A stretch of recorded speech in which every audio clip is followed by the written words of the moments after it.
Welcome and thank you for downloading the SteerDuff podcast. About these topics from your side.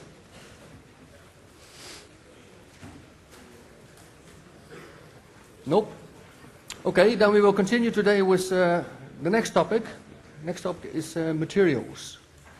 And after the break I will do something about exploring limits.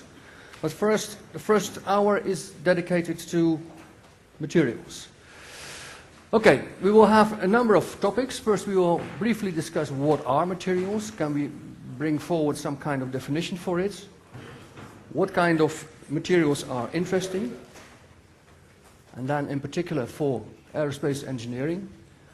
And then I also will tell a few things about different aspects of materials, like the properties and how to design with it and how to manufacture with it. And then you will see there is a close relationship between these topics. Okay.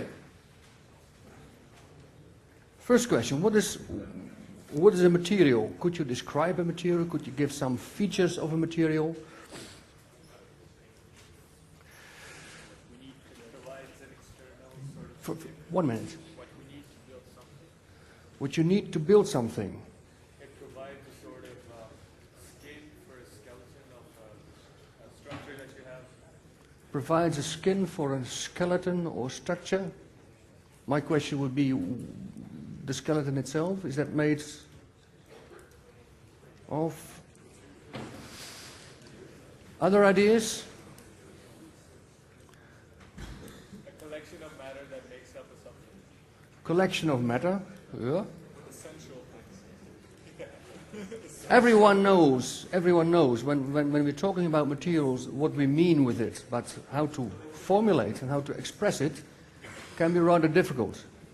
Basically, some specific density strength, which can best do the job basically. Material has strength, density, and so on.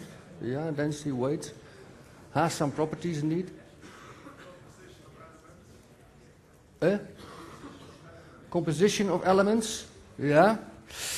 Well, actually, to give a very crisp and clear definition, that's rather difficult. Also, if you look into textbooks and also in dictionaries, it is rather complicated to find a very nice, a very neat definition. If we talk about materials, we often have to do with substances, with matter. And all the properties which I've heard already, strength and stiffness and composition, those are related to that material, and it is not related to any geometry. That's the difference, for instance, with a structure and a material. A material has substance, has properties, and a structure has substance, has properties, but these properties are also related to its dimensions. We can talk, for instance, about the strength of a material.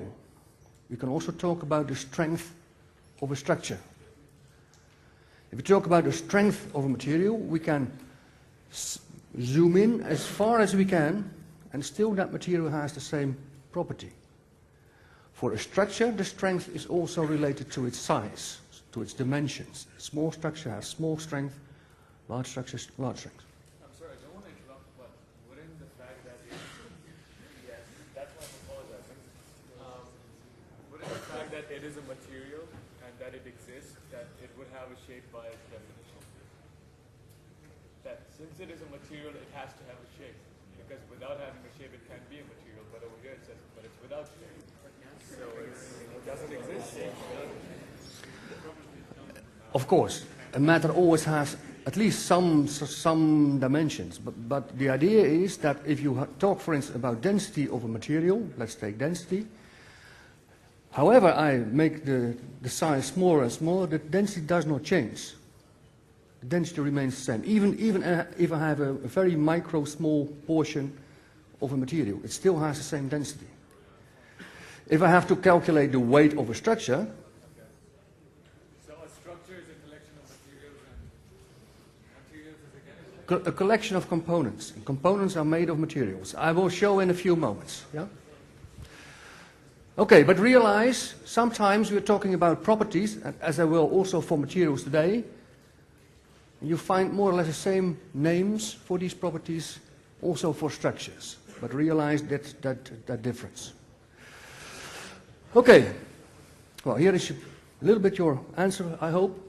Structures and materials are made from substances. Also, structures are made of substances. The question is, how? Well, first, if we have materials, the materials are retrieved, for instance, from ore materials like metals, or are made artificially by oil refinements. And these materials, they can be big blocks, they can be small pellets, they can be powder, they can be pellets, they can be blocks, whatever. These materials are transformed into so-called semi-finished parts. And semi-finished parts, think about, for instance, sheets, profiles, fibers, and so on. Yeah? From these semi-finished parts, we are going to create components, structural elements. And the structural elements can be a stringer, a beam, a sandwich. I showed some of them last time. And as soon as we assemble those, we obtain our structure. So yes, there is indeed a strong correlation between these two, but more or less via this route. Okay, let's zoom in a little bit in materials. If we look at materials, there are a number of main groups, to say so. First of all, we do have the metal alloys. And not all metal alloys are significant for aerospace. You will see later on. But this is a very big group. It contains steel, it contains zinc, it contains lead, it contains aluminum, magnesium, all kinds of metal alloys. The other one, which is often used in aerospace, are so-called composites. And a composite means composed of, you could say. It's composed of multiple materials, and I will tell later on how it is done. Fibers and resin, sometimes even metals are included, so then you have a hybrid material. Some things are made out of duraluminum. What is that? Again? Duraluminum. Duraluminum is some kind of aluminum alloy. You have, if you look at aluminum, you have plenty of different alloys. Every alloy has its specific features, its specific characteristics. So things are Not pure aluminum. Pure aluminum is only used sometimes as a very tiny surface layer because it is very corrosion resistant. But the structure itself, the load-bearing structure, is always an alloy. Yeah? And aluminum is one of them, but that's an old name. Nowadays we have much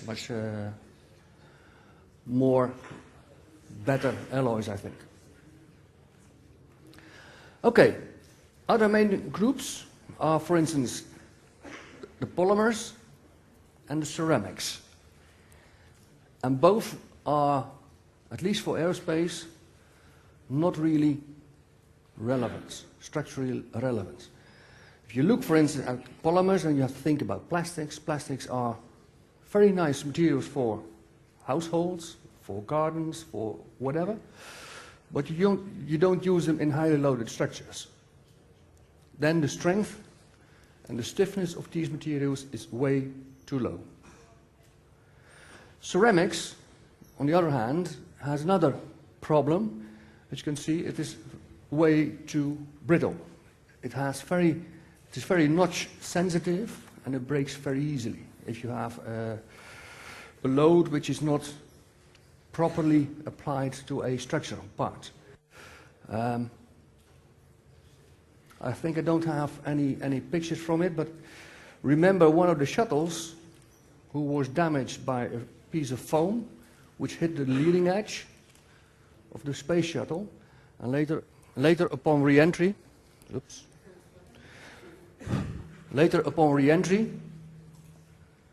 you saw that the whole shuttle disintegrated because the heat could come into the structure and so on. That leading edge was made of carbon-carbon, and that's a special kind of ceramics. It's very strong, it's very heat resistant, but it is also brittle. So if you have an impact on a very specific way, very specific place, it could crack, it could damage, it could puncture a hole in it. And that happened in that case. The leading edge in that case was not designed for those kind of impacts. They were not anticipating. Only very small impacts could be sustained by that leading edge. But there you see, for instance, how a brittle material can be very nasty if it is not used in the proper way. Okay, let's have a quick look at some of these materials. First of all, I would like to look into metals. And as we all know, metals are derived from ore, which are retrieved from the earth, like this one. Here you see some very big cranes gathering the soil, and later on it is well, purified and alloyed. These two terms, purification and alloying, the first one means purification is that you try to remove all the materials you don't need. Yeah? So if you have, for instance, iron ore, that usually come in pellets, small bits of rock where the iron is inside, you try to remove all the non-usable materials. So extract the iron from it. And all the phosphor and sulfur which is coming to it, in many cases, should be removed. Purification. On the other hand, we would like to add a few things, in many cases, to get the right properties. There could be some chromium, or some molybdenum, or some carbon, or what type of alloying elements we would like to need. We put it in. So if we have a molten material, first of all, we try to get out all the unwanted stuff, and then put in the stuff we want. That's the difference between purification and alloying. After that, we do have a semi-finished material. And in many cases, it is first casted in very large blocks. Maybe I have to trim a little bit of light. Come on.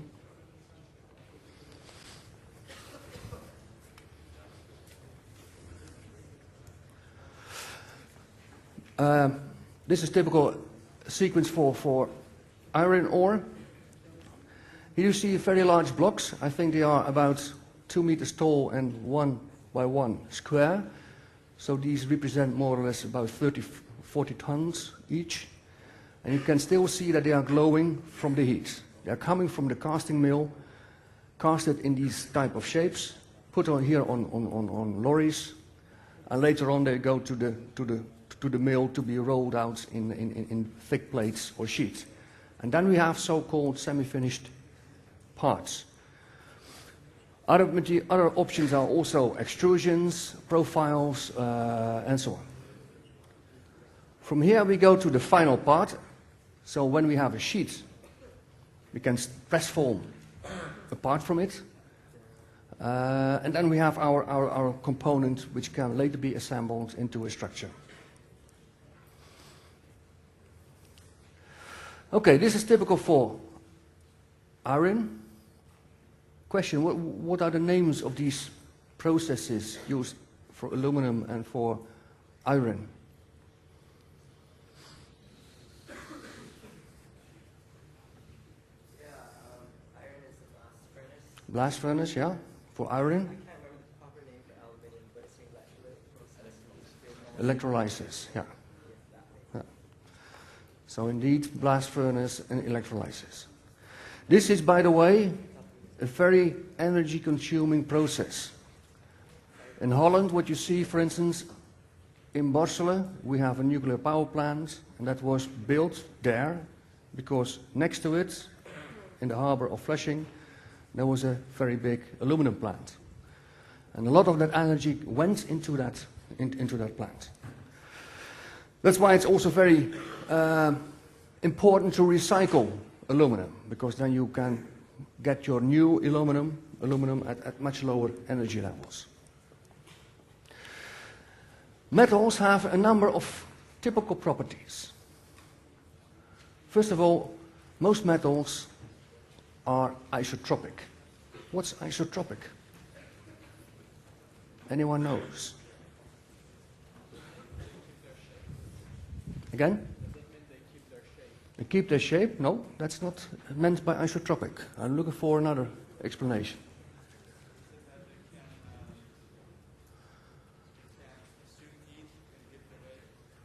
Consume heat and give it away? No, that's also not isotropic.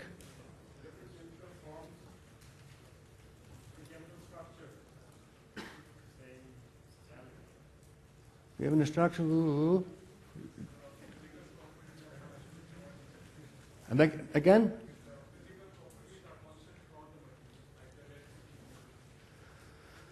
Critical properties are consumed or distributed?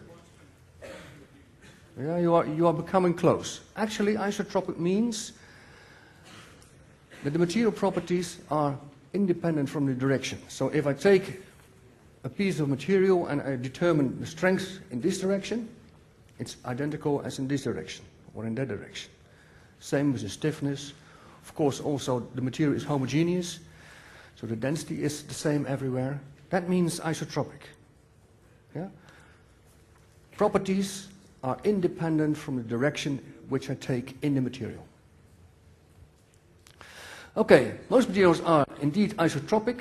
The strength we obtain usually by alloying and heat treatments, putting in materials and do some heat treatments, that will be told later.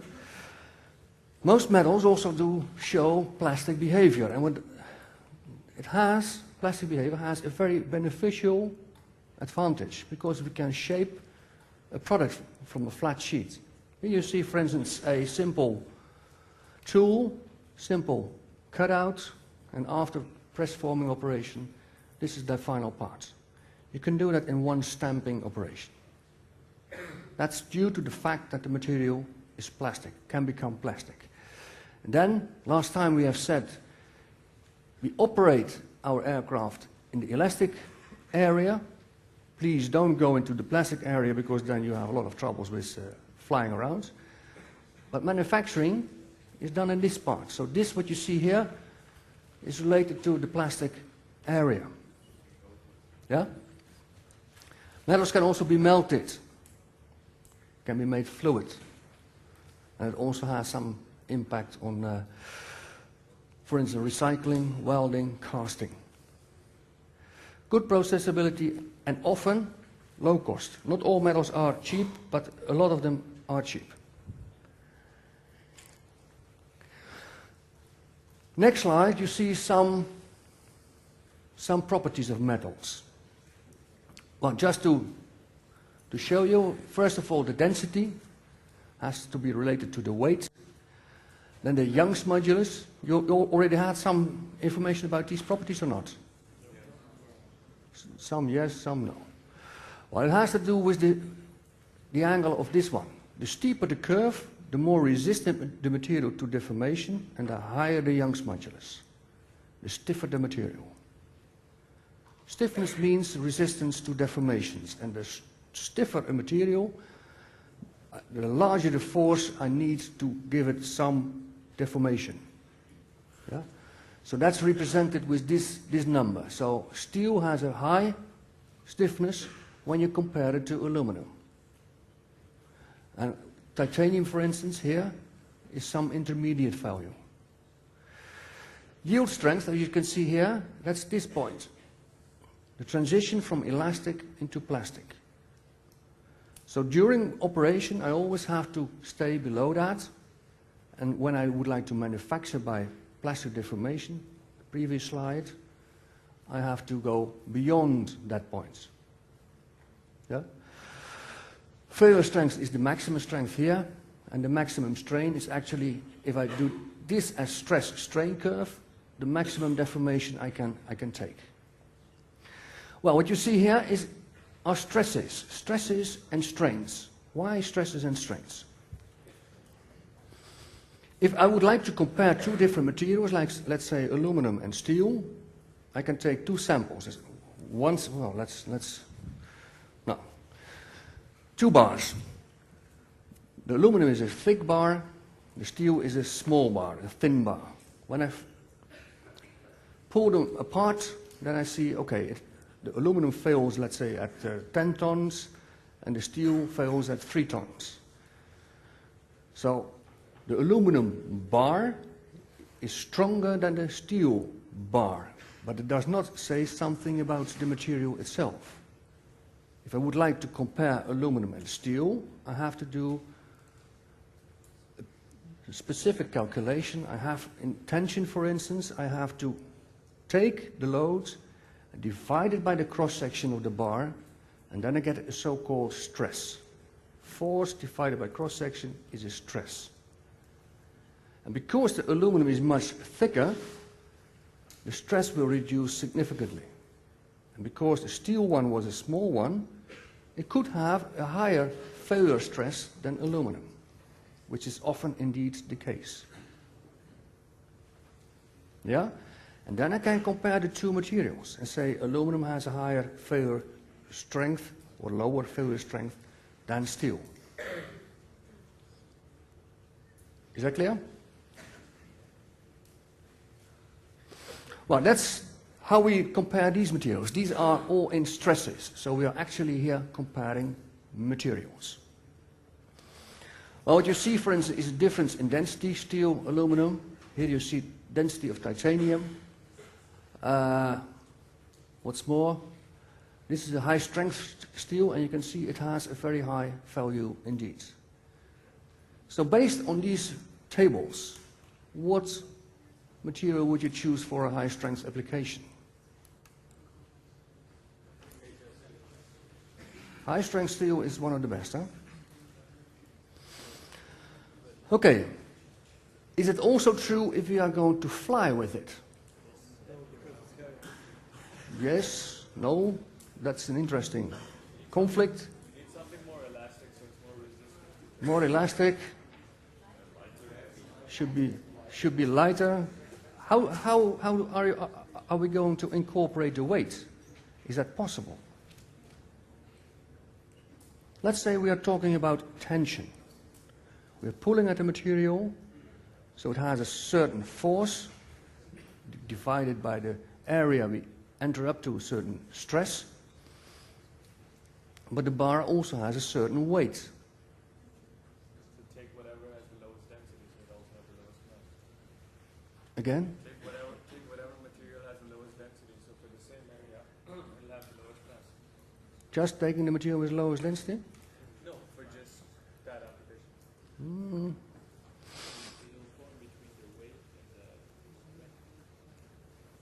You have to take some parameter which has the performance and the weight in there. Well, if you calculate it for tension, you actually get the stress divided by its density. And that's what we call specific stress. Specific strength, specific yield stress, and so on. Realize this is also only for tension. If you go, for instance, to bending, or if you go to compression, you can have different ratios, different formulas for the stress and the density.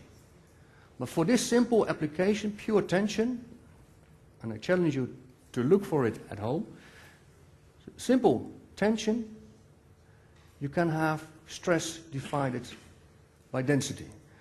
Well, if you do that, you find these numbers, and that's what we call specific values. Now, what's now very striking here is that, first of all, most of these specific densities, specific stiffnesses, sorry, are more or less identical. If I go back, here you see large differences, but this large value, is also divided by a large density. This almost around 25. But more interesting are, of course, these strength values, yield strength and failure strength. And now what you see, high strength is still maybe the highest, but not by that huge difference as on the previous slide. titanium here is also coming very close, and also this aluminum is coming very close. So now if I have to design a structure, I will not only look at these specific properties, but also look, for instance, at thicknesses. If I need a specific force and this ends up with a thickness of 0.3 millimeter, that's very thin. So that will be very vulnerable, for instance, by handling or also by impact. Aluminum probably will be about 1 millimeter if you compare it. Titanium maybe 0.6, 0.7. That's much more rigid, much more sturdy to impact and these kind of things. Yeah? So if we compare materials for aerospace applications, we often look at so-called specific properties. Not just at the basic properties, but specific properties. Because we have to fly. And again, this is for tension. It's the most simple formula. You get these kind of formulas. Property divided by density. Is that clear? If not, raise your hands. Okay, then I can speed up a little bit. Next group is polymers. As I said before, polymers are not very interesting from structural point of view. And still, I would like to have a quick look at them. Because polymers are one of the major ingredients in composites. Some specific properties of polymers are also influencing my composites. Two main groups, thermoplastics and thermoset polymers. Thermoset polymers are made by reaction. You have two components, you bring them together, they react, make a molecular network, and that whole process is irreversible. You cannot turn it around. So once you have cured your polymer, the shape cannot be changed anymore. That's different with a thermoplastic. A thermoplastic is made of large molecules with with some weak bonds between the molecules. Some kind of spaghetti. Yeah. At room temperature, it's rigid. It is, you can use it, but heat up the temperature, and the bonds between this spaghetti is disappearing. It becomes more fluid. So you can reshape it, and you can redo that frequently. So thermoplastics can be softened. It's reversible, and it's made of one component. And thermosets, you have curing, irreversible, and so on. Here you see some foil and some materials made from thermoplastic and thermoset materials. Again, polymers are isotropic, but they have a very low strength and stiffness. And therefore we don't use them unreinforced. Pure polymers are not useful for structures. Large variety, again also plastic flow. This is, for instance, a setup for injection molding. Here you have some polymer put into it, and then by a turning screw and heat, you force the molten liquid material into some cavities here, cool it down, and you have another two parts. All these plastic coffee cups we have, but also plastic chairs and furniture for the garden are all made by injection molding, this process. Tooling is usually very large, but since you have huge quantities, it's not really a problem.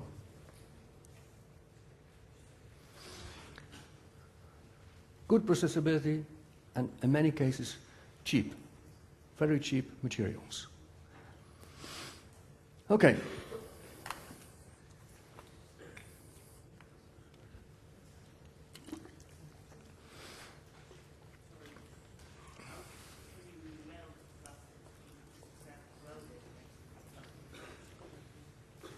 If you have thermoplastic materials, you bring them two together and you have a local heat source like a laser. You can locally melt them, push them together, force them together, and you get a weld. Just as it has not really become fluid, not very water-like material in between. It is some paste material. Whereas in metals, you really make it fluid, you really make it liquid. But indeed, it is some kind of welding. Local heat source and pushing together, and you have a weld. Okay, polymers, composites. Composites are made of polymers and fibers. Many different types of fibers are available: glass fibers, aramid fibers, carbon fibers, dyneema fibers, and so on, and so on, and so on. Boron. Short, long, and continuous. We mean with short only a few millimeters, and with long a few centimeters, and with continuous, well, at least a meter or longer. Most of the high structural parts, the high performance parts, are made by continuous fibers. Because those can be oriented in a certain direction, the other ones cannot. In many cases, in components with short and also with long fibers, the fibers are more or less oriented at random. The direction is not controlled.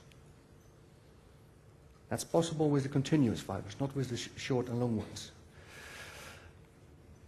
Hybrid materials, that's actually polymers, fibers, and metal layers. That's sometimes called a composite, sometimes called a hybrid material. Well, here you see some examples of weaves. You have many different weaves in the industry. Tenkate, as you can see here, the emblem of the company, is a main player in that domain, in composites.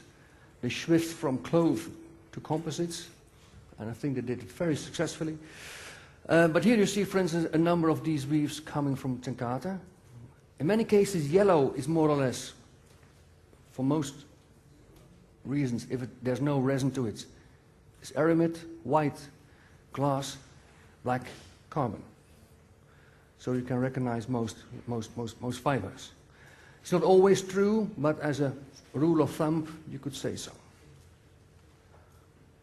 And here you see a picture of a fiber metal laminate. Metal layer, composite layer, metal layer, composite layer, metal layer. And these layers are very thin, in the order of magnitude of 0.3, 0.4 millimeter. So very small. If you look at composites, I would like to explain a little bit the principles of composites. Realize the fibers are the materials in there which are strong, which are stiff.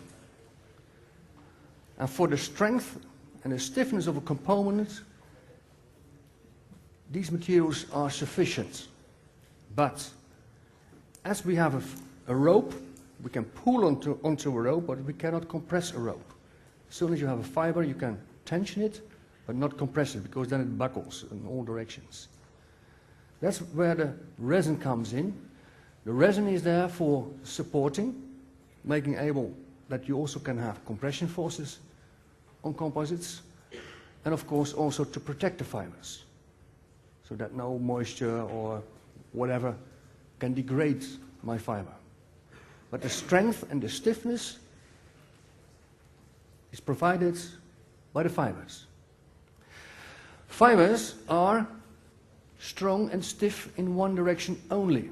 Yeah, if you have here, these resemble the fibers. This thin layer of fiber composite has strength in this direction only. In the other direction, the strength is related to the polymer, and as I said before, that strength is, well, rather low and can be more or less neglected.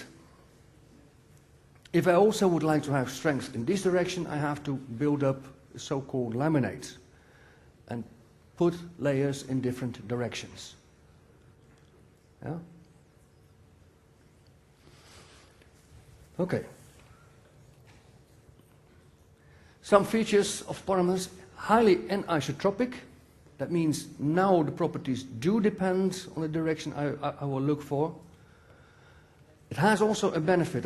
If I do have a A strip like this, if I have a strip like this, and the main load is in this direction, length direction, I can put most of my fibers there, in that direction. Very little amount of fibers in that direction for coherence, but most of my fibers can be in that direction. Then I use very highly efficient my material. This is a metal one. It is as strong as this direction as in that direction. In that direction, I don't use that strength. So it's over-designed more or less. That's why how composites can be sometimes very lightweight. It's a layered structure, high strength stiffness, low density, no plasticity. Processability is also rather good, and you can make nice parts of it. Sometimes made in laminates. Ja. It's too fast.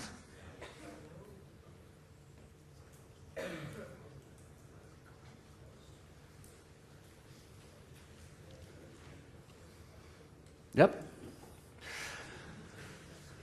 Made in laminates, just like metal sheets, more or less, like metal sheets. And sometimes it is made in sandwich materials. Either a honeycomb core material or sometimes a foam core material.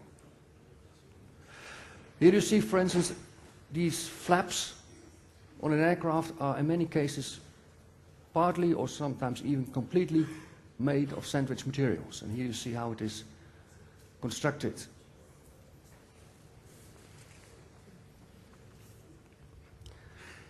Boeing 787 is a new aircraft, I think entering service within a couple of months, I expect.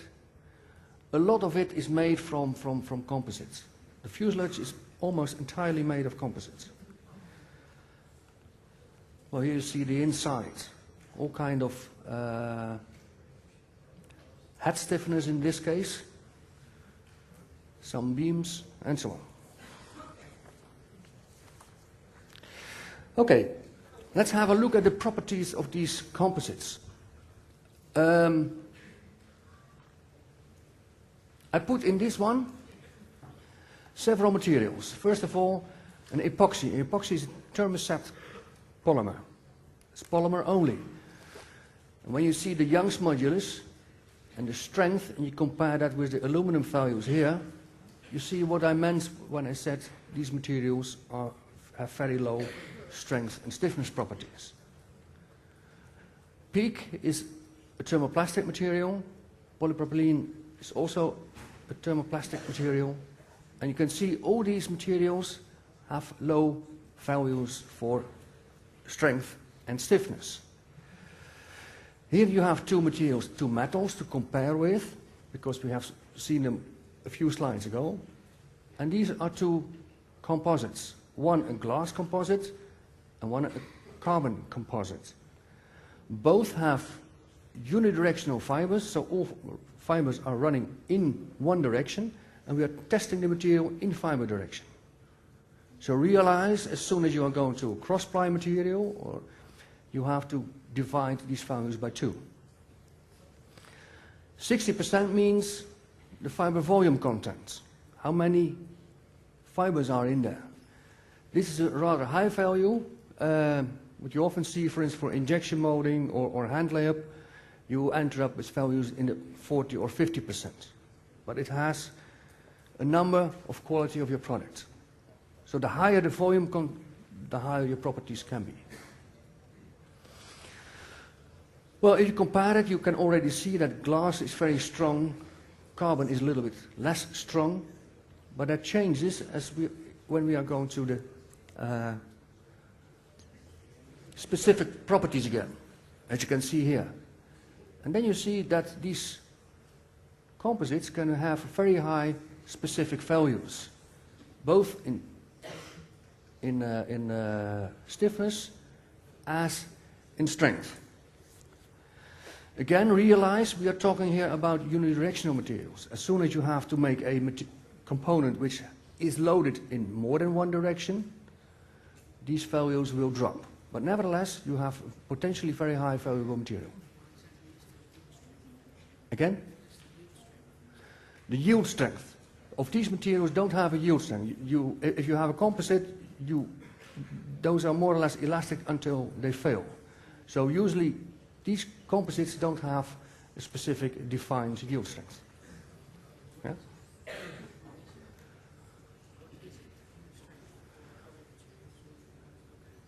Yield strength is typical what you often see with metals when you go from the elastic into the plastic area. But it is not happening in composites. Yeah? The maximum strain? The maximum strain, that means how far I can stretch a material before it fails. And there you see one of the weak points of composites. It is very brittle. It has a very small amount of deformation possible before it fails. That's for metals much better. Yeah? Okay. Some space materials, some special materials. For instance,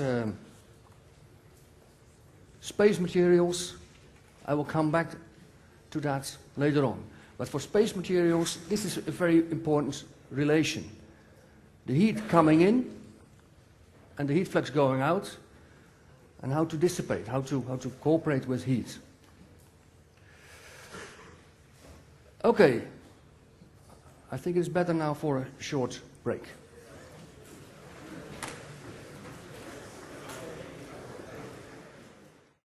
Here before the break, and of course we'll continue here. I'm behind schedule, so I will try to speed up a little bit. I'm talking too much.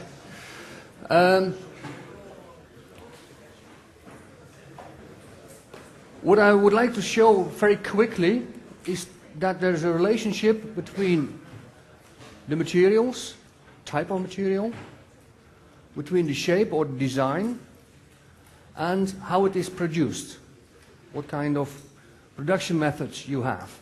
Well, last time I already told you that if you look at the Greek temple, nobody assumes that that is made of steel. Yeah? Look at a what? Made of steel. Look at a what? Also, this Eiffel Tower, as you can see here, we see the shape, we know also what kind of material it is made of, and also what kind of structure. It is typical truss structure, made of steel. So there is a relationship between manufacturing processes, material types, and shapes. And there are a lot of combinations possible. Not every combination is possible. Think, for instance, about fiber-reinforced polymers, composites. You cannot cast them. You cannot pour them into a shape as a liquid. So there are also possibilities which are not in there. But a lot of other ones can. And if you look at those, you see that there is a multitude of processes which can be used. Well, I just will show quickly a few of them. For metals, for instance, we can have casting, forming. Those are two very famous and very favorable processes. Here you see, for instance, this aluminum casing for some wheels in there. This one is made by a casting process. A metal can become liquids. If you heat it up, it becomes liquids, and we can pour it into a die, cool it down, solidify it, and then we have a shape. And you can see we can have very complex shapes. Metals can also be machined, cutting away material. Here you see, for instance, some kind of bracket for an aircraft. This is machined, completely machined from a block. You take a block, machine away about 90% of the material, and you enter up with your final product. Usually done on big milling machines. Why isn't it possible to cast some brackets? You can also cast it. Yeah. This shape can also be cast, can also be forged, but then you have to balance, you have to make a trade-off, which is most beneficial from point of costs, from point of performance. Yeah, but it's possible. You could also cast it. How would the way of manufacturing affect the performance? How would the way of manufacturing affect the performance? Because in the end, it's a product. If you cast, for instance, if you would cast a structure like this, the microstructure is different. And that can have an impact on, for instance, fatigue, for instance, on corrosion. So, from corrosion point of view, fatigue point of view, this could be better. Not always, but this could be better. Yeah? Forming, all kind of different forming operations, starting with a flat sheet and then form it into all kind of shapes. And finally, multitude of ways to fasten each other, to assemble structures from these components. Riveting, welding, forming, squeezing, and so on. Composites are different. Composites are in many cases coming in layers. Layers of fibers, in weaves, fabrics. Sometimes even the resin is already brought onto that weave, and then we have a so-called pre-preg, pre-impregnated fabric. Pre-preg.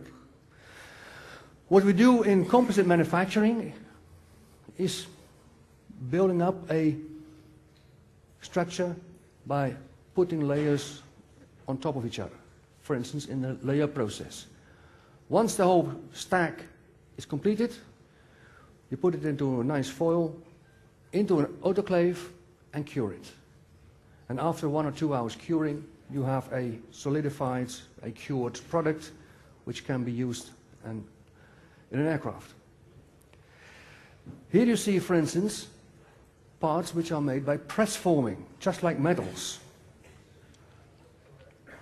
Here we have, before this press forming operation, we do have flat laminates of thermoplastic materials. These are cut into the right pre-shapes and then press formed. And before the forming operation, what we are going to do is we heat the material to make the thermoplastic soft, so it can indeed form. It's only possible for thermoplastic materials. Well, these are typical ribs, as you can see here in wing structures. Filament winding, also possible, or by rovings, some kind of ropes, very thin ropes, and sometimes even with tapes. This is made by filament winding or tape laying, and this also.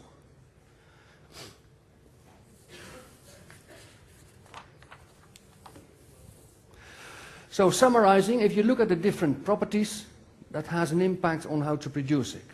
Metals have plastic behavior, and that means you have also damage tolerant and joining.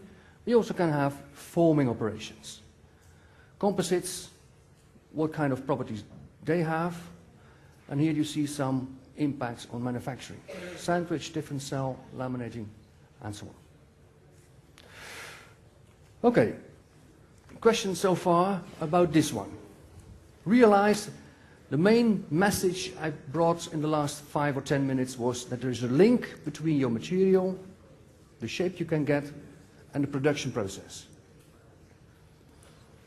What type of exam questions we can get, or it's more basic knowledge?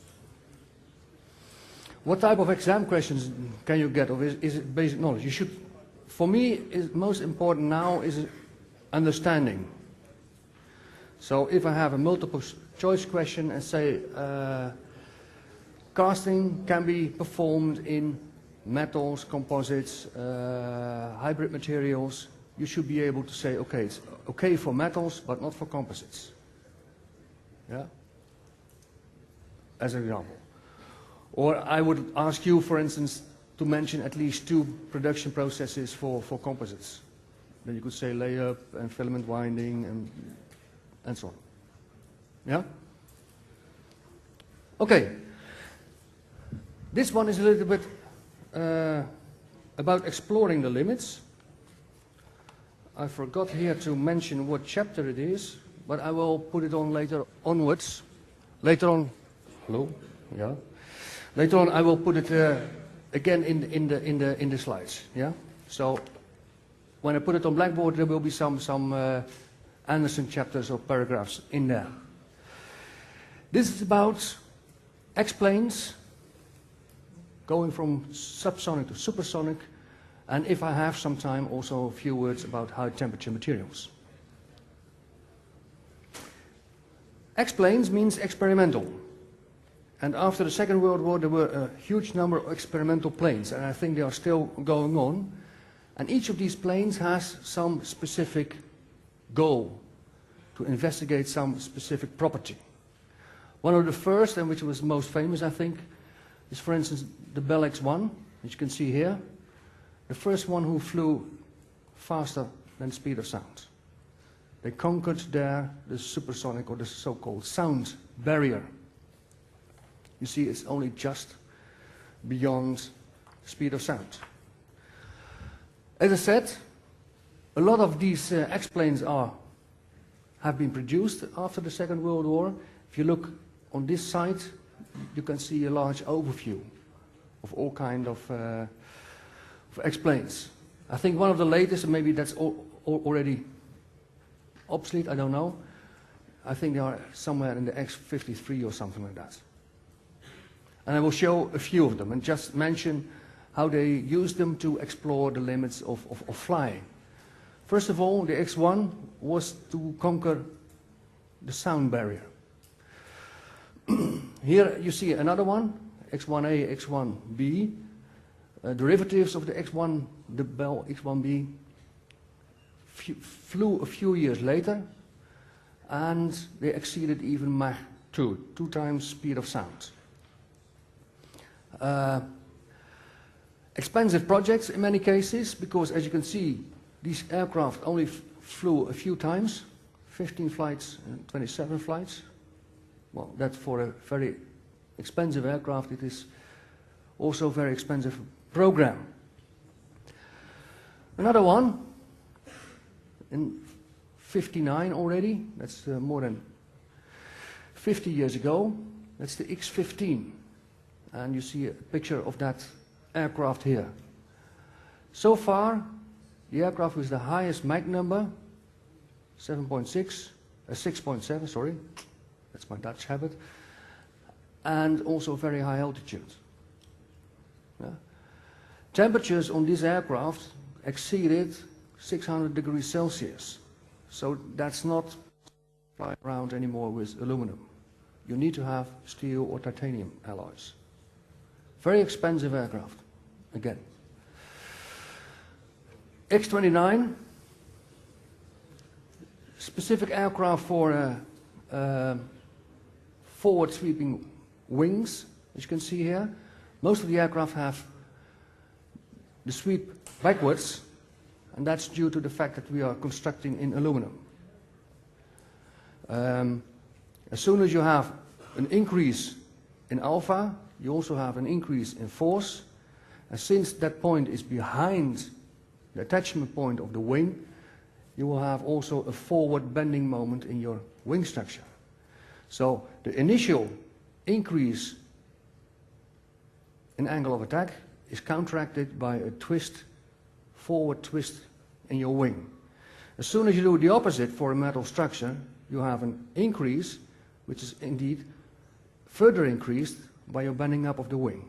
So forward swept wings using conventional structures are not possible. Composite, however, you can tailor. You can tune the materials, the properties you like. So in this case, the structure has been tailored such that even in a forward swept wing, with a bending up, you still have a forward twist of your wing box. Yeah? That's possible with composites, structural composites, and not with metals. 31, thrust factoring and maneuverability, flying at very high angles of attack, trying to break more or less the stall barrier. And see what happens if we fly very close to that.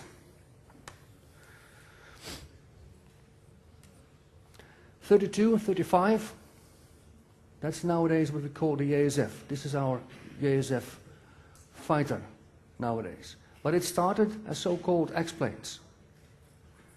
Competition of an aircraft who can take off on a very short or even vertical position. Short takeoff and landing or even vertical takeoff and landing. In one aircraft. That was the challenge, to come up with concepts for that.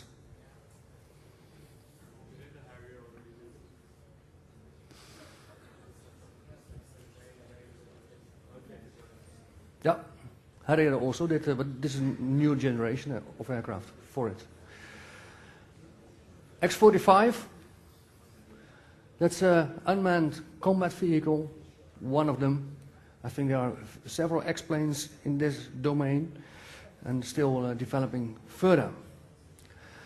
Well, that's just a very rough overview of X-planes. I would go back to the first X-planes because then we were struggling with the speed of sound, the Mach number. Yeah?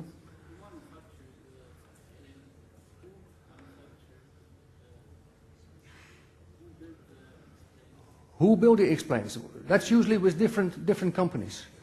So sometimes it's Grumman, sometimes it is Rockwell, sometimes it is Boeing. Usually there is some kind of competition between companies. But actually, this is maybe nice to tell very briefly. The United States are often blaming Europe for getting subsidized manufacturing of aircraft. They said, well, the government spends a lot of money, give the companies in Europe a lot of money. And that should not be done, because that's frauding the competition. Europe, on the other hand, says the United States defense, for instance, gave a lot of contracts, for instance, these ones, to aircraft companies in the United States, which they can use to develop their knowledge and their technologies. So that's also kind of subsidizing. There has been a long struggle in there. I don't think it is still over yet. But that's about a company who is giving it, not just one company. Speed of sound. For the speed of sound, we often use the so-called Mach number. The Mach number is defined as the velocity, the true airspeed of the aircraft, divided by the speed of sound. And the speed of sound, if this number becomes 1, we are flying as fast as the speed of sound. And then we have a sonic flow. We are flying sonic. Beyond that, it's supersonic. Below that, it's subsonic. Well, this is one very strict division. We often use also a division like this. You have a subsonic below Mach number 0.8, 0.9, transonic in the regime of 0.8, 0.9 to 1.2, supersonic from 1.2 to 5, and hypersonic beyond that. Well, let's have a quick look what that means. If we fly sonic, the speed is smaller than my speed of sound. So if I travel from here in this direction, the sound progresses faster than what I'm flying. So what you have here is densification of the sound, here less density. So you have that typical Doppler effect. When something comes to you, you hear a high sound. When it's past you, you have a low sound. That's represented in the density of these lines. Yeah? Doppler effect. As soon as we are flying Mach 1, you see a coalescence of these circles. And you get more or less a shock wave here. The pressure before it is lower than the pressure after it. And it becomes even more significant when you're flying supersonic. You get these so-called shock waves. And the shock wave is nothing less than the pressure difference. So when I'm standing on the ground and an aircraft is passing by, flying faster than the speed of sound, I hear a bang, and the bang is a pressure difference. just before hitting me, the pressure is lower. As soon as this passes, the pressure is slightly higher. That gives me a bang in the ears. Yeah? So we perceive it as some kind of bang. You have a coalescence indeed of waves. You also see here a angle, mu. The speed, mu, yeah. What's the proper English pronunciation? Mu. Okay, mu. From now on. Okay, mu. Well, here you see the velocity. Here you see the speed of sound times a time interval. And this angle is representing, of course, my Mach number. The sinus of that mu is the reciprocal of this Mach number. Seems very simple, but sometimes you can also use it to calculate speeds. This is an aircraft flying through the speed of sound. And due to, well, I'm not a meteorologist, but due to pressure differences before and after, also differences in, no, that's too complicated, but you will see some condensation behind the shock waves. Yeah, and that's due to the difference in pressure and density and so on, temperature. Temperature, pressure, and density changes over that wave, and that makes it visible like this. When you see this, you could ask, what is the speed of this aircraft? And actually what we use is the same mu as we have discussed on the previous slide. Because there's an angle of about 30 degrees. So our mu is about 60 degrees. The sinus of 60 degrees is about 0.87. That means the Mach number is 1.15 order of magnitude. If he flies at sea level, this is my speed of sound. So the true speed at that moment is 390, or about that in kilometers per hour, or that in knots. Yeah? So just calculating based on this one. Well, here you see what the real values of A should be, but at sea level you can fill in the sea level values according to the standard atmosphere. Well, here again you see another picture, and this is, I think, a bullet or something like that, pictured. This is almost, I think, 30 degrees, 40 degrees, I don't know. But again, you can calculate the speed of sound, or the true speed, if it is flying on sea level. On the internet, again, there are a lot of nice short movies about aircraft flying supersonic. And this one, I think, is also always a very nice one. Have a look at it.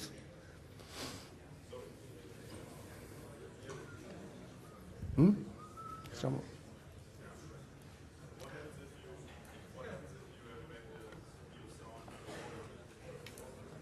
I cannot hear you properly.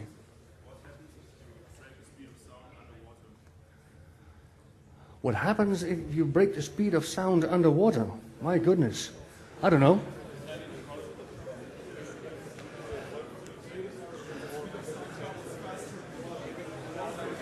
I think...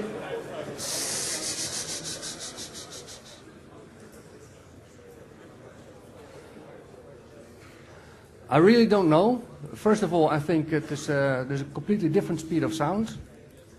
That's one, and also the density of the material is completely different.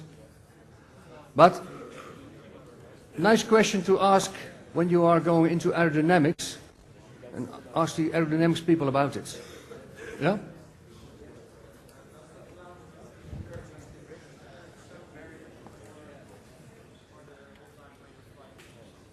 Again?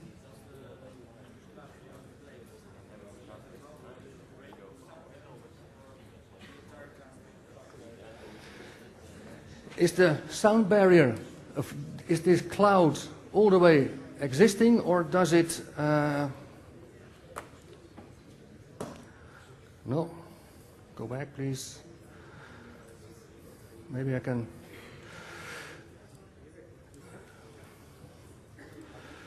try to see where I can get it.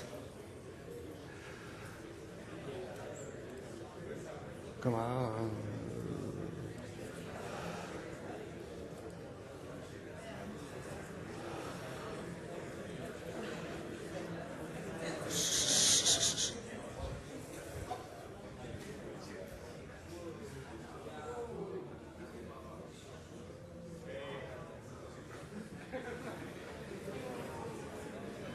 Once more.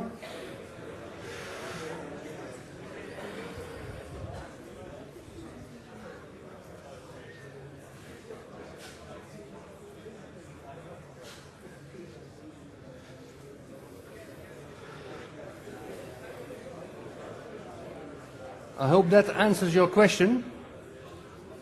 Sir? That answers your question?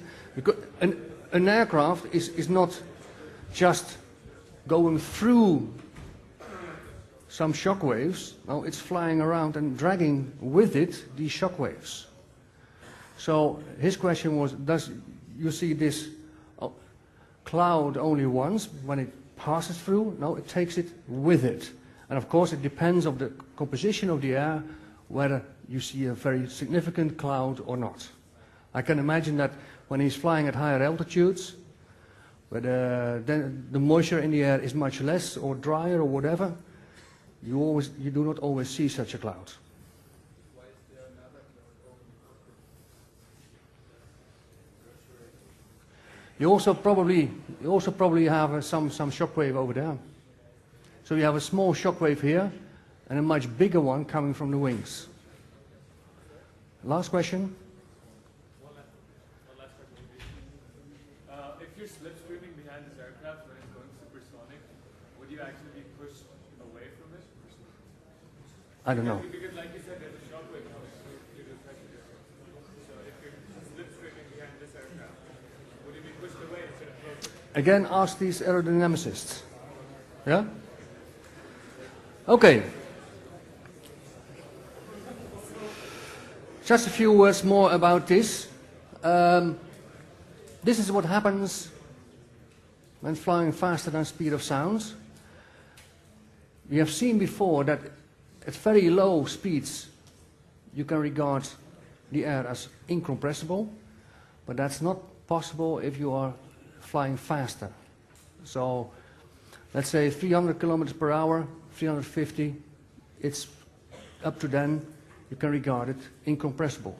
And for most general aviations, that's the case. For civil aviation, military aviation, you are always in this regime and you have compressible airflow. This is what happens. You have a speed and a Mach number, a pressure and a temperature before, and after a shock wave you see that these are changing. The speed here is smaller, so also the Mach number. The pressure is slightly higher, and also the temperature is somewhat higher. So after a shock wave, pressure and temperature increase and speed decrease. Sometimes you can also experience shock waves even when you are flying subsonic. Depends a little bit on the airflow over your wings. So sometimes very close to the Mach is 1 number, you can have already some supersonic flow and closing with a shock wave. Or sometimes if you have tried to fly around with these kind of profiles, typically for subsonic speeds, you can have a very big shock wave in front of your wing. And these are very detrimental for your drag. Here you see what happens with the lift over drag ratio when you're coming close to the Mach number. This dotted line is for a simple aircraft with such kind of wings and straight wings. And you can see you have a high lift over drag ratio, but it plummeted to 0 as soon as you come to the Mach is 1 number. That's different for a aircraft with a swept wing.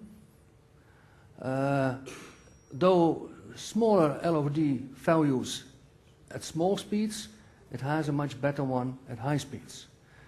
And these sweep angle aircraft play around with that. So they can change their wing plan during flight.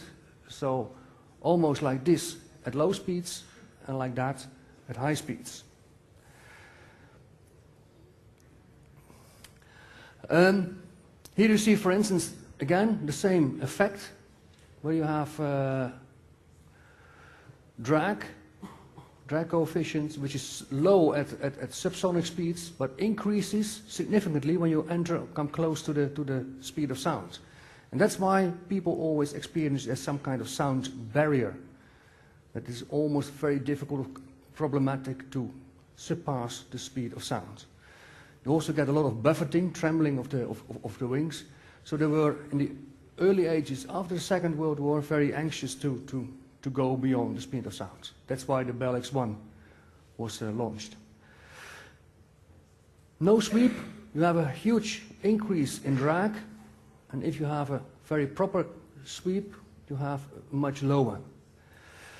So it helps because, first of all, if this is the true airspeed, the real airspeed flying over the wing becomes smaller when you have a sweep, and sometimes even your angle, your whole wing, can be staying out these shock waves. And then after the second shock wave, still your whole aircraft is flying subsonic. It's dragging along a lot of air. Well, here actually more or less a similar story, where you have, let's have a look. These are points for this configuration, these are points for that configuration, and here are the points for this configuration. Typical aircraft, Tomcat, Tornado, which have a variable sweep.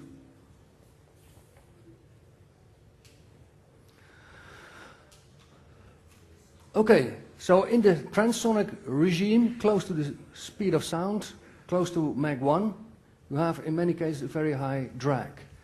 At supersonic speed, you have maybe a lower L/D ratio, but a much higher speed. So the dynamic pressure is compensating for that. I don't know how many people have seen this in real life, this aircraft. It's a Starfighter. If you come close to it, you see how astonishing small wing surface it has. It's really a very small wing. That means, for takeoff and landing, you need very high takeoff and landing speeds, and also very long landing strips. Yeah? So the runway should be very, very long, usually in the order of 2 to 3 kilometers. Nowadays, you see, for instance, a lot of new aircraft like F-16 and F-18 and so on. They can take off within a very much shorter distance, but they have indeed an increased wing surface. This aircraft has an astonishingly small one.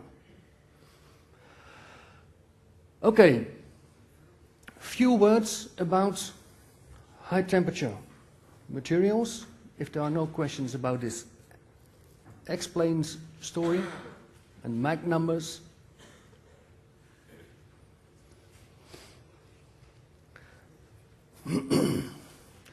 We have seen already this aircraft. It was the X-17, which was flying through the air with very high speeds, Mach 6 and beyond. Sometimes I'm stumbling over the words, nevertheless. Had indeed very large temperatures, 600 degrees or even more.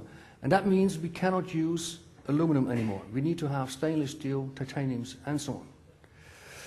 Here you see, for instance, some of these materials. Aluminum, titanium, stainless, Inconel. In particular, titanium is for those applications a very good material. It has high strength, high temperature possibilities, and is still not too heavy. The density of titanium is 4.4, 4.5, whereas for stainless steel and Inconel it is 8 or beyond. So that's very heavy. Inconel is a special steel, nickel, chromium alloy. So it's a mix of these elements. And that's often used as a special high temperature alloy for space applications or for applications like this one. We often have to look, if you look at the properties, we also have to look, of course, at the temperature relationship. And here you see, for instance, temperature relationship of titanium alloy. This is about room temperature. And here you see this is about 540, 600 degrees. So the strength decreases by a factor of 2. You have to keep that in mind if you are designing an aircraft like that. Yeah? Another one, Blackbird. It is made of titanium for more than 90%. It flies at Mach 3, so very high speeds. Temperatures of the leading edge up to 400 plus degrees. So that's also rather hot. I said titanium is a very nice material from property point of view, but from manufacturing point of view, it's really a very difficult material. It is difficult to form, it is difficult to machine, and also welding is not that easy. So indeed, titanium is an ideal material, but from manufacturing point of view, costs a lot of headaches. But as you can see, we can manage. We can make these aircraft and fly them around. Leading edge of 400 degrees, still not capable of aluminum. If you look at the Concorde, you see here in the notes, Concorde was made for a Mach number of just over 2, because in that case, the maximum temperature could be kept about 120, 25, and in that case, we still could use aluminum structures. So there's here a decisive link between the temperature and the use of materials. Well, if you go into space, you enter into completely different materials. Well, completely different, but you have different requirements for materials.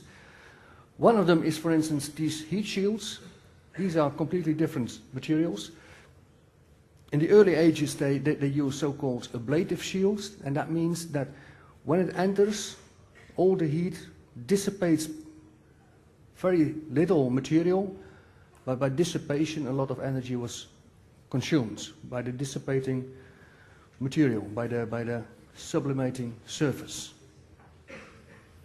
And that is still used nowadays, was also used in the space shuttle, for instance. This is a heat picture of the space shuttle. Leading edge is here, and also the nose up to 1650 degrees, and that requires special material. For instance, I mentioned already carbon-carbon, reinforced carbon-carbon. Nose cap, winning leading edges, where temperatures are very, very high. But these materials are also very brittle, as we have seen with one of the accidents. Yeah?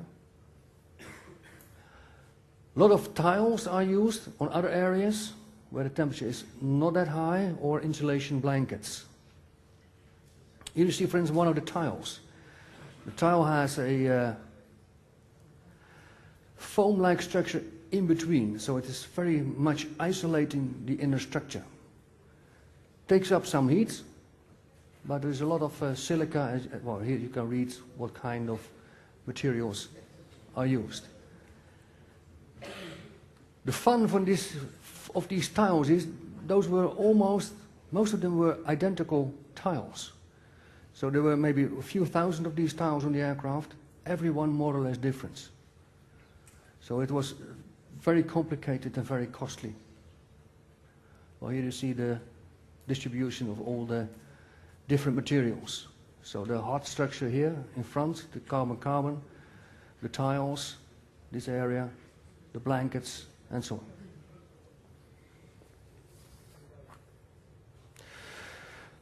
Okay, so that's something about these special materials. I'm at the end of this second hour. First I started with some explains. You see some speed records, some altitudes, but that means also flying at high speed you need to have special materials, and sometimes very weird materials. Questions from your side? Was the airplane that holds the record X-15. Yeah. More questions? Have a good appetite and see you at the studio classroom.